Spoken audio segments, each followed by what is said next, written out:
पंजाबी प्रचार नाल जुड़े दुनिया भर दे विच बैठे सभे पंजाबियां नूं अहमद रज़ा दा सलाम, नमस्ते और सत श्री अकाल। दोस्तों, पाकिस्तान ने करतारपुर बार्डर खोलण दी जो पहल की, इंडिया ने भी उस गल नूं मन लिया है और हुण बाबा गुरु नानक दे 550वें जन्म दिहाड़ ते करतारपुर लांघा खोल दिता जाएगा।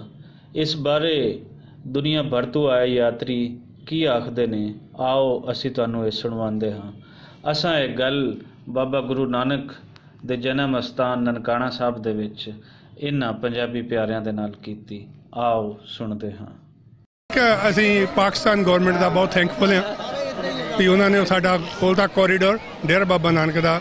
That's big deal for us ਸਿੱਖਾਂ ਵਾਸਤੇ, ਕਿਉਂ ਉੱਥੇ ਅਸੀਂ ਡੇਰੇ ਬਾਬਾ ਨਾਨਕ ਦੇ ਟੈਲੀਸਕੋਪ ਲਾ ਕੇ ਕਰਤਾਰਪੁਰ ਦੇ ਦੇਖਦੇ ਸੀ। ਅਸੀਂ 4-5 ਸਾਲ ਪਹਿਲਾਂ ਉੱਥੇ ਗਏ ਸੀ ਦੇਖਦੇ ਵਿਸ਼, ਤੇ ਅਸੀਂ ਜਾ ਸਕੀਏ ਉੱਥੇ, ਫਿਰ ਦਿਨੇ ਵਾਪਸ ਆ ਸਕੀਏ। That's big step for friendship. Okay, ਬਹੁਤ ਖੁਸ਼ੀ ਦੀ ਗੱਲ ਵਾ। ਉਹ ਤੇ ਸਿੱਖਾਂ ਦੀ ਜਿਹੜੀ ਆ ਬਹੁਤ ਪੁਰਾਣੀ ਮੰਗ ਸੀਗੀ, ਉਹ ਤੇ ਜੇ ਪੂਰੀ ਹੁੰਦੀ ਹੈਗੀ ਆ ਤੇ ਸਮਝ ਲਓ ਵੀ ਸਿੱਖਾਂ ਲਈ ਬਹੁਤ ਵੱਡੀ ਗੱਲ ਵਾ, ਇਹ ਬਹੁਤ ਮਾਣ ਵਾਲੀ ਗੱਲ ਹੈਗੀ ਆ।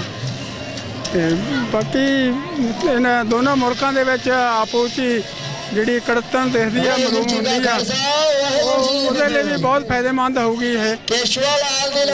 ਇਸ ਕਰਕੇ ਦੋਨਾਂ ਮੁਲਕਾਂ ਦਾ ਆਪੋ 'ਚ ਜਿਹੜਾ ਬਿਜ਼ਨਸ ਹੋਰ ਹਰ ਚੀਜ਼ ਦੇ ਵਿੱਚ ਬਹੁਤ ਜ਼ਿਆਦਾ ਫਾਇਦੇਮੰਦ ਹੋਊਗਾ, ਬਹੁਤ ਜ਼ਰੂਰੀ ਸੀਗਾ।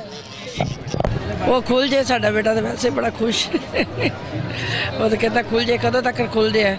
ਸਾਨੂੰ ਵੀ ਬਹੁਤ ਖੁਸ਼ੀ ਹੈ, ਖੁੱਲ੍ਹੇਗਾ ਆਪਸ 'ਚ, ਚਲੋ ਪਿਆਰ ਬਣਿਆ ਰਹੇ। ਵਧਾਈ ਦਾ ਪਾਤਰ ਹੈ ਦੋਨਾਂ ਦੇਸ਼ਾਂ ਨੂੰ ਜਿਨ੍ਹਾਂ ਨੇ ਸਮਝੌਤਾ ਕਰਕੇ ਨਾਂਗੇ ਬਾਰੇ ਕੀਤਾ ਹੈਗਾ।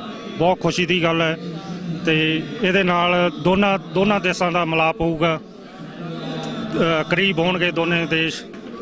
ਨਾਂਗਾ ਖੋਲ੍ਹਣਾ ਬਹੁਤ ਖੁਸ਼ੀ ਦੀ ਗੱਲ ਹੈ। ਹਾਂਜੀ। ਸੋ ਅਸੀਂ ਵੀ ਚਾਹੁੰਦੇ ਹਾਂ ਵੀ ਦੋਨੋਂ ਪਾਸੇ ਪਿਆਰ ਮੁਹੱਬਤ ਨਾਲ ਗੱਲ ਚੱਲੇ। ਜਿੱਦਾਂ ਕਰਤਾਰਪੁਰ ਸਾਹਿਬ ਦਾ ਲਾਂਘਾ ਉਹਨਾਂ ਨੇ ਮਨਜ਼ੂਰ ਕਰਤਾ ਹੈ, ਅਤੇ ਇੱਦਾਂ ਹੀ ਜਿੱਦਾਂ ਜਰਮਨੀ ਟੁੱਟਾ ਸੀਗਾ, ਇੱਦਾਂ ਦੋਨੋਂ ਦੇਸ਼ ਇਕੱਠੇ ਇੱਕ ਪਾਸੇ ਕਿਤੇ ਹੋ ਜਾਣ। ਸਾਡਾ ਇਹੋ ਪੈਗਾਮ ਹੈ। ਅਸੀਂ ਕੈਨੇਡਾ ਤੋਂ ਆਏ ਹਾਂ, ਬਹੁਤ ਚੰਗਾ ਲੱਗਾ ਇੱਥੇ ਆ ਕੇ। ਦੋਹਾਂ ਸਰਕਾਰਾਂ ਨੇ, ਸਾਡੀ ਇੰਡੀਆ ਸਰਕਾਰ ਨੇ, ਇਸ ਸਰਕਾਰ ਨੇ ਜਿਹੜਾ ਨਾਂਘਾ ਖੋਲ੍ਹਣ ਦਾ ਉਪਰਾਲਾ ਕੀਤਾ, ਅਸੀਂ ਦੋਵਾਂ ਸਰਕਾਰਾਂ ਦਾ ਬਹੁਤ ਬਹੁਤ ਧੰਨਵਾਦ ਕਰਦੇ ਹਾਂ। ਅਤੇ ਬਹੁਤ ਵਧੀਆ ਲੱਗਾ। ਇੱਥੇ ਦੇ ਲੋਕ ਬਹੁਤ ਵਧੀਆ ਹੈਗੇ, ਬਹੁਤ ਚੰਗੇ ਹੈਗੇ, ਬੜਾ ਪਿਆਰ ਕਰਦੇ ਆ। ਅਤੇ ਤੁਹਾਡੇ ਚੈਨਲ ਦਾ ਅਸੀਂ ਬਹੁਤ ਬਹੁਤ ਧੰਨਵਾਦ ਕਰਦੇ ਹਾਂ ਕਿ ਤੁਸੀਂ ਸਾਰੇ ਲੋਕਾਂ ਨੂੰ ਸਾਡੀ ਜਿਹੜੀ ਹੈਗੀ ਆ ਬਹੁਤ ਵਧੀਆ ਹੋ ਰਿਹਾ ਜੀ, ਬਹੁਤ ਵਧੀਆ। ਬਹੁਤ ਬੰਨਾ ਸੀ ਸਾਡੀ ਵੀ ਖੁੱਲ੍ਹਿਆ ਸੀ, ਆ ਜਾ ਸਕੇ ਵੈਸੇ। ਚਲੋ ਵਧੀਆ, ਬਹੁਤ ਸੋਹਣਾ ਕੀਤਾ ਜੀ ਸਰਕਾਰ ਨੇ ਜੋ ਕੀਤਾ ਨਾ, ਬਹੁਤ ਸ਼ੁਕਰੀਆ ਪਾਕਿਸਤਾਨ ਸਰਕਾਰ ਦਾ, ਇਮਰਾਨ ਖਾਨ ਜੀ ਦਾ। ਅਸੀਂ ਜਾਣਦੇ ਹਾਂ, ਜਦੋਂ ਮੈਚ ਦੇਖਦੇ ਕ੍ਰਿਕਟ ਦੇ ਉਹਨਾਂ ਦੇ, ਅਸੀਂ ਬਹੁਤ ਦੁਬਈ ਜਿਹੜੇ ਜੇ ਮੈਚ ਦੇਖਦੇ ਹੁੰਦੇ ਜੀ ਨਾ, ਜਾਨੀ ਬਹੁਤ ਚਿਰ ਦੇ ਜਾਣਦੇ ਹਾਂ।